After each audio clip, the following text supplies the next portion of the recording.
I am an immigrant. I'm speaking from personal experience. Get the hell out. You're not American.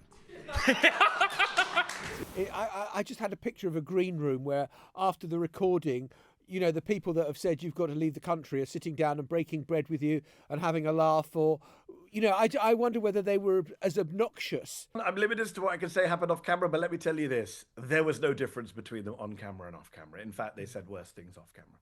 Really? You know, kind of finger jabbing about you, get out of our country, you don't belong here. Yeah.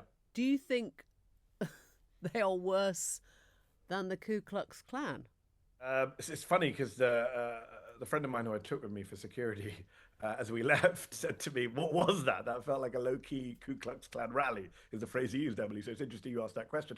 In many ways they are, because these are people who are young and hip and understand social media and have podcasts and platforms. They are, you know, they are not the kind of traditional white supremacists we have known in this country who put hoods on and burn crosses on front lawns. This is your next door neighbor. These are the people you work with in your workplace who are on the 4chan websites and But they're not really lynching people. They're not lynching people, but of course, in this country, hate crimes have, in the last 10 years since Trump came on the scene, hate crimes are up. Attacks on minorities are up. Anti-Semitism is up. Islamophobia is up. Anti-black racism is up. So in that sense, you know, the unleashing of racism and bigotry since this guy came on the scene, came down that escalator in 2015 to declare his candidacy and say we need to send those rapist Mexicans back, is way up. And I think anyone who denies that is living in cloud cuckoo land. What does it feel like having had that experience? It's a great question, John. It's something I've been discussing with friends and family since Trump came back. Look, every brown and black person I know and I've spoken to since January, and I've spoken to a lot, both on the East Coast and across the United States,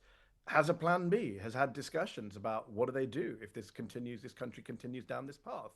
Everybody I know has had this discussion. When Trump got elected, when, you know, all of this stuff has started kicking in with the deportations and ICE, everyone is having a conversation about what happens, where do you go, what do we do if we have to leave?